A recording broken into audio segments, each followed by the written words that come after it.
The leaked bundle is confirmed, WarioWare review scores have dropped, and an extra screen for the next Nintendo Switch console. Good morning, Mario, and good morning, Switch fans. I'm back in the face space. After some travels, I'm home in the office. We got the setup, we got the camera, and we're here. So what's going on, everybody? It's Zach from SwitchForce. Thanks so much for being here. Regularly scheduled programming returns right now. Let's kick it off with this bundle because I talked about the leak last week, and bada boom, bada bing, Nintendo has made it official. We talked about how this could be the last Nintendo Switch bundle, as it's a strange OLED bundle with Mario Kart 8 Deluxe.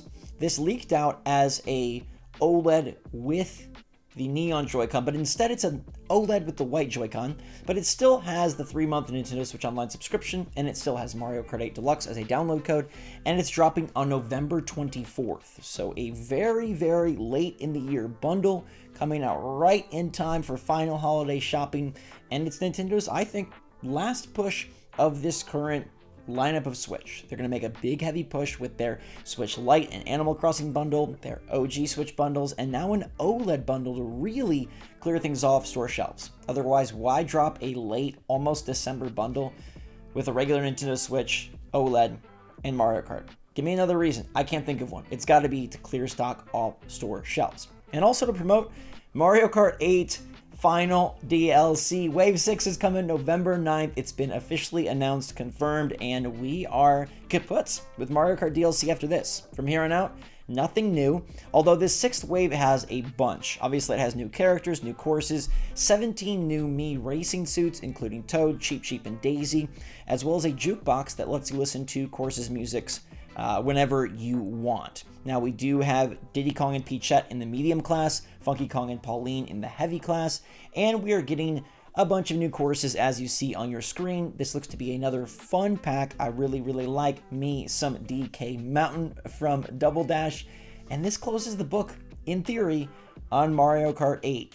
It's been like what? Like a 11-year cycle for this game, 10-year cycle for this game. A decade of Mario Kart 8 is coming to a close. That's a big moment. It's November 9th, so that's a week from today. And then, like, what the heck goes on with Mario Kart after this? Hopefully, Mario Kart 9 or Mario Kart 10, whatever they call it, on the next Switch console. But before we move to the next Switch console, we have WarioWare Move It, which is out this week. Nintendo's first November first-party title before Mario RPG Remake drops later this month.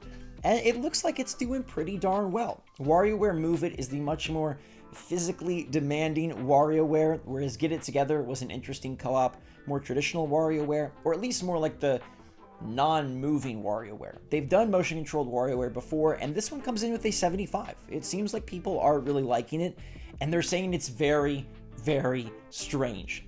One of the cool quotes about this game is that PC Games says, WarioWare is probably the TikTok of video games. With Move It, Nintendo has finally managed to conjure up a movement game with a party factor par excellence. Only a few problems with the controls cause small moments of frustration, but we can happily overlook it. Got a lot of 8s, which I think is pretty strong, especially considering this game is $50. Just like Get It Together was $50 a few years back, this one is $50 as well. Game Informer says, following Get It Together and Game & Wario, Move It is the WarioWare game I've been waiting for over the last 15 years, and it mostly delivers.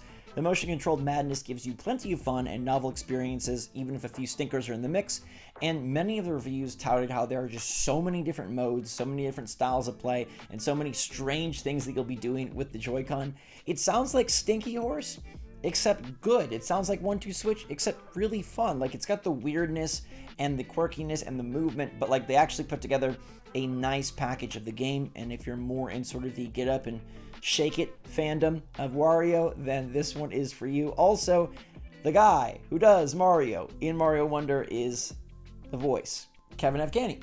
He's also Wario. He's Mario, he's Luigi, he's the flower, and he is also now Wario. So he's, I mean, basically taking up kind of like a Charles Martinet role, it seems like. Anyhow, that's of the least importance. What's good is the game is good, and it's out today/tomorrow/now, depending on where you're at. Let me know in the comments down below if you're going to pick it up. I feel like WarioWare kind of not very hyped right now, but I'm glad to see it got solid reviews. It's not like a Nintendo gem, but it does seem like it could be a fun time, especially if you've burned yourself out on the amazing Everybody's 1-2 Switch or the original. kind of amazing. 1-2 Switch.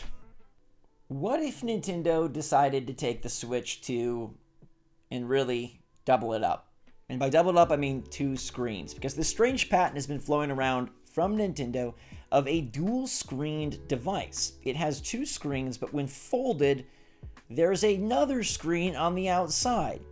It also can be detached into 2 separate devices, theoretically becoming a multiplayer Nintendo Switch type system, or a single-player Nintendo system with so many screens. Or maybe it's 2 screens and it just folds both ways. I don't know. They're saying it has 3 screens, but I think it might even just like fold in, fold out. I don't really know. Either way, here's what I have to say about this going around. All right, it looks like a very nifty device, and you might think that it's more reminiscent of a DS or a 3DS than a Switch, and I think you'd be superstar right. The thing with Nintendo patents is this. I don't know about any other company, I don't know about any other category of patents, but with video game hardware patents from Nintendo, if they come out, it's most likely not actually coming out. Get it? So like if the patent comes out, the product has probably already been discarded, or they've decided to currently not use it. Now, this would be all sorts of crazy cool, but I'm sure you can see how this would be insanely expensive. A single screen Nintendo Switch 2 is thought to be around $400, so a double screen or a triple screen or a system that splits in half, while amazing and potentially a future down the road. I mean, like, that would be really cool. Who needs to split off Joy-Con when you can just straight up split the Switch in 2 and everybody can have their own screen and their own set of buttons?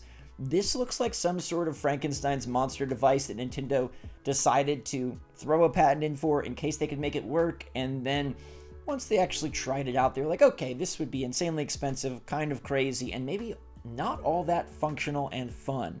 Having screens everywhere seems like a real messy time, and like I said, it makes the system very susceptible to breakage, to issues, to screen problems, and also to overpriced. I don't know how you get a 3-screen system to be under like $500 or $600.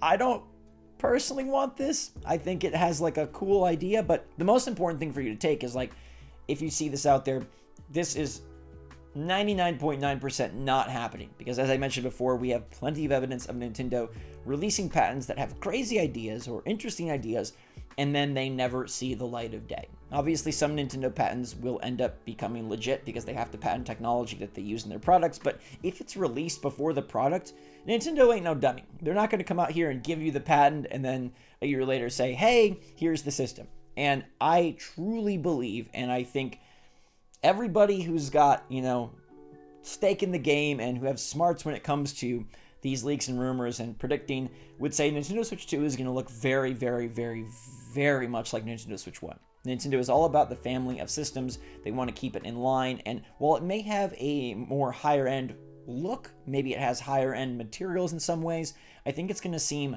oddly familiar, and that's probably a good thing because the Switch is successful, it works, and despite the Joy-Con being a little bit crampy and maybe the bezel of the initial Switch being bulky, we've refined that latter part with the OG, or the OLED Switch compared to the OG, and hopefully we can get a higher ergonomic Switch 2, but I do think it's not going to be anything crazy like this. I think it'll look like the Switch 1, and we'll play it, and it'll function, and the games will probably be backwards compatible, and so therefore it makes sense to have a very comparable system. So, cool idea, monstrous design, hugely overpriced, that's a lot of screens. This patent is not going to become reality. But what is reality is WarioWare and then Mario RPG. I'm going to get back to the Mario Wonder videos. Sorry those took a slight break. It was just very difficult to set up the camera, the game, the mic, the computer, the recording software, the Switch, all of that. Like, it's just a whole kit and caboodle when you're on the road. And so I'm back here, get those done, beat that game, and continue our daily content for Nintendo Switch. In the meantime, everybody, thanks so much for being here. I love you lots. Stay safe, stay healthy, stay happy, stay positive out there. Until next time,